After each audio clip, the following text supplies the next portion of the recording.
Balancing carbs and fat for weight loss and maintenance. A hidden secret, hidden in plain sight. Nobody's really talking about it. Well, I guess Dr. Ted Nyman is. He has the protein and energy idea and what is it? The PE diet, I think it calls it. Great, super smart dude, great stuff. I've actually had him on the show, Ancestral Mind, you can find up here. Okay, so welcome back to another episode. I'm Colin Stucker, the Wild CEO, and I'm here to talk about anything ancestrally appropriate, anything that can help you in your modern, daily, toxic environment to live a little bit closer to nature, a little bit closer to the way your ancestors lived so that you can thrive and not just be another statistic, and so that your kids can thrive and you pass on that legacy to the next generation. All right, I'm obsessed with this stuff, is why I'm now putting out a video a day. For me, it's fun. Like, this isn't work. I love it. Okay. So if you want to support me, you can obviously like, subscribe, do all those things. I appreciate that. And let's get into today's topic. So I want you to think about how to balance carbs and fat. Okay. Because I started thinking about this recently, and it's something that I've maybe intuitively did for years, but I've had this heuristic down, and it is so beneficial. And we're going to get into it after this quote. I'm going to give you some, kind of principles and to think about this, but also just a step-by-step simple heuristic in your mind of how to kind of analyze your every meal, your every dish, and then ask yourself, like, is this going to be something that's going to help me maintain? Is it going to be something that's going to help me gain weight? Or is it going to be something that's going to help me lose weight? And if you're at all interested in weight loss or maintenance whatsoever, then this is something that you want to kind of keep at the front of your mind when you're making food decisions forever, right? So if you decide to break it, if you want to have a cheat meal, maybe you can mitigate a little bit. Maybe you can eat the carbs by themselves. Maybe you can eat the fat by itself, etc. Okay? So let's look at this quote from a book I'm reading, Don't Eat for Winter. Excellent book. Highly recommend it. However, fat is not as readily stored without insulin. So be warned. Eating the two together, carbs and fat, seems to be a recipe for accelerated fat storage. And your body's instincts know this. This is why cakes, biscuits, and chocolate taste so nice to us. Your instincts understand that this combination of macronutrients will facilitate fat storage as quickly as possible, thus increasing your chances of surviving the next imminent food shortage, i.e. the winter it believes is coming. Based on the naturally occurring autumnal foods formula, autumnal, it's a hard word, that just passed your lips. Okay, so this book is basically about the idea that before winter in nature, and we see other species that have done this, but you have fruits available. They come in season. They're super juicy and red and delicious, and they're abundant, right? And so we eat those.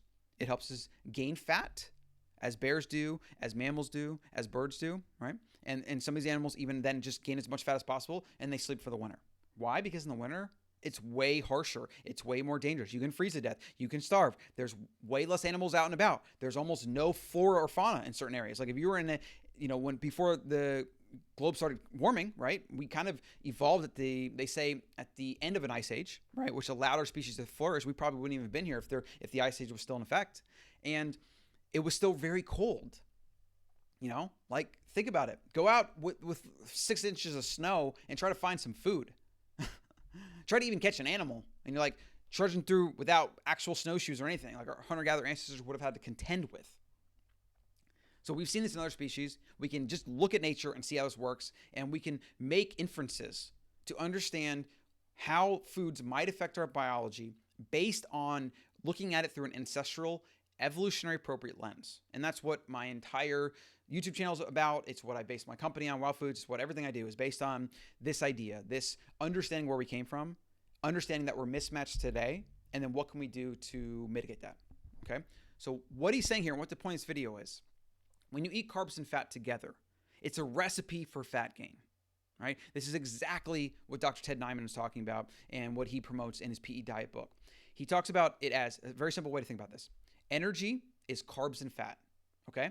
Energy goes into your body. Your body is designed to store it, especially when there's excess energy, because that is a survival mechanism for later, which is what this book's talk about, okay? Protein, on the other hand, is for repair and recovery mostly. Your body does not like using protein as energy. And there's actually some research that shows that we've observed in other animals, and some make the claim that it even is the case in humans, that a lot of animals are basically designed, especially carnivores or omnivore animals that eat animals, were designed to first optimize for protein. Like we're trying to get protein, and that's what our appetite is primarily designed to acquire from our food, okay? So think about that. If your body is meant to keep eating until it gets enough protein, because protein and the amino acids are essential building blocks, you need them or you'll die, etc., right? It will go through as much energy, carbs and fat, as needed to get to that protein intake. Now, here's another thing that is like not something a scientist could tell us, because you can't, I mean, you could maybe research this, but interventional science in nutrition in humans is basically non-existent. It basically doesn't exist. It's all food questionnaires and garbage that they call epidemiology that shouldn't even be used as research, in my opinion, but it is what it is. So this is another thing that we can infer based on these different data points. Okay. So your body, actually I lost my train of thought. Totally lost my train of thought. Where was I going with that? Okay. So let's see, I'll have to edit that out.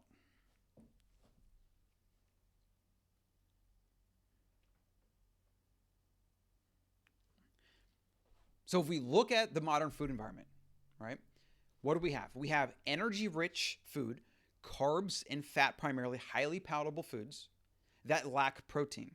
In a lot of cases, the processed refined foods, especially from the plant kingdom, don't even have certain omega-3s and B vitamins and other things we need. So what you're doing when you eat these foods, your body is like, okay, you know, tasty, rewarding, but where's my protein? Where's my B vitamins? Where's all these other things that I need? You know, and if you, even if they are in the plant foods, even if you do have a little bit of vitamins here and there and minerals and a little bit of protein here and there, the bioavailability is so low, that's a plant kingdom issue, right? Whereas animal foods are extremely bioavailable. And so your body's just like more, and it eats and it eats and it eats, and it gets tricked by the carbs and the sugar and the rewarding foods, the fat and the carbs, which reward and light up the reward centers in your brain, because that's how we evolved. We were designed to eat those foods if they were available, like this book says. We were designed to eat them because then we would gain fat, and that would help us survive winter. But today, the modern food environment is carbs and fat available year-round, every meal, every bite, and protein is severely lacking, as is vitamins and minerals. That's why they call it highly refined, palatable, processed food that is basically nutrient poor, but energy rich.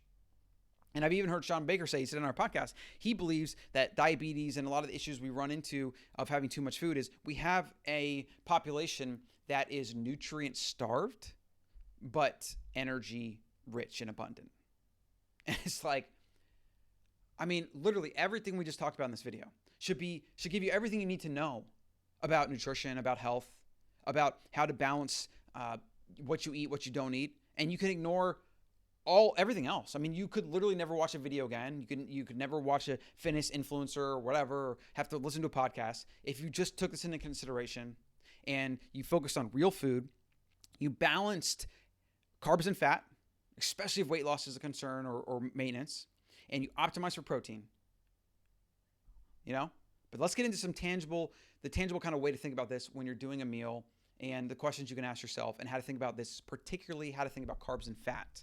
Okay, so what he's saying here is when you add carbs and fat together, which is also what Dr. Ted Nyman talks about. He talks about like optimize your protein first, then ask yourself, are you going to have carbs with this meal in addition and lower fat, or are you going to have high fat and low carbs? These are kind of the things you want to throttle. So these are 3 ways to think about this, all right? Protein is a constant always. Get as much as you can for the most part. I mean, most of us don't eat enough. You're going to go for a 30 to 35% range. That's what I aim for.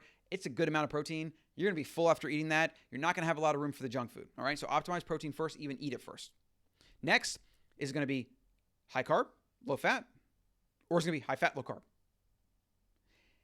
This is such a simple way to think about nutrition, at least from a macronutrient point of view. Like, let's assume you're cooking at home, you're buying real food ingredients, whatever, and you're already understanding that like quality of food matters a lot, right? Let's assume you're not coming from like the fitness calories in, calories out dogma camp, where you basically believe you can eat McDonald's cheeseburgers all day as long as you're only eating one of them, and your calories are 1,500 calories. You can eat whatever you want. Like, let's just assume you're not falling into that trap. All right. So you're cooking food at home. You're trying to buy real food, whole foods, scratch-made cooking versus eating out of a package, things like that. And so every meal you're looking at your plate, you got your protein, you got like a big chunk of protein, a steak, a piece of fish, some chicken, whatever. It's pretty much as much as you can fit. Maybe it's like half the plate. And then the other half of the plate is, what am I going to add to this?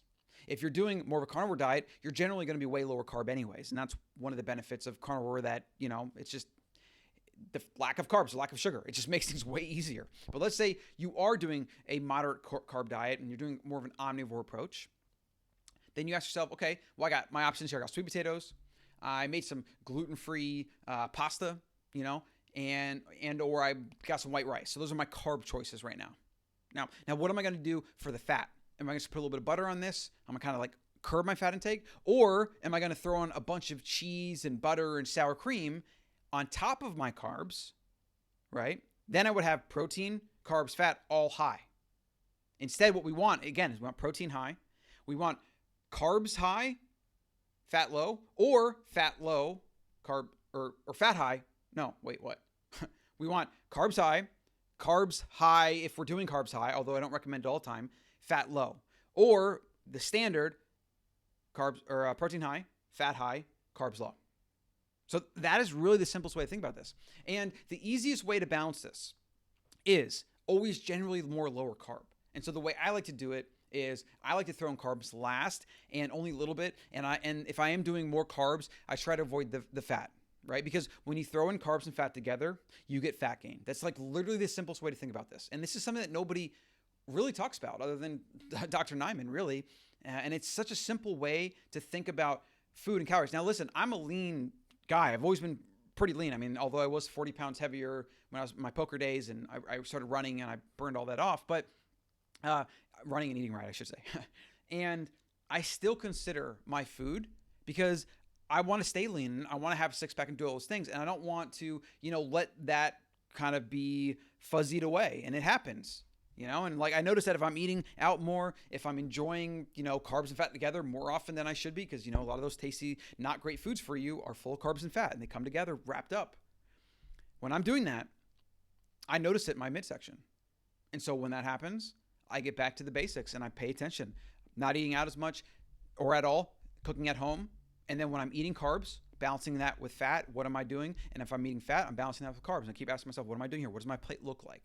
Okay. So I hope that single idea can be infected into your brain so that moving forward, you can just make better decisions about what to eat, what not to eat, and how much quantity and how to fluctuate it. These are the kind of levers, right? And if you want to go absolutely no carbs, that's fine, right? But I've found that for most people, a little bit of carbs here and there adds a lot of enjoyment and variety and other things, and there's a lot of other benefits. And when you understand the mechanisms of biology and insulin and all these different things we're talking about, right?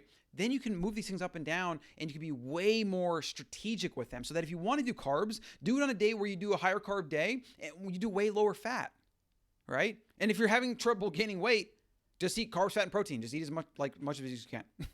So if you enjoyed this video, please maybe consider sharing, commenting, whatever. If you have a question specifically or advice or tips for me or anybody else that's watching the video, that is always appreciated. People get value out of that as much as I do, and I do like connecting with the audience. And so I appreciate everything. I appreciate you watching and the support, and I will see you in the next one.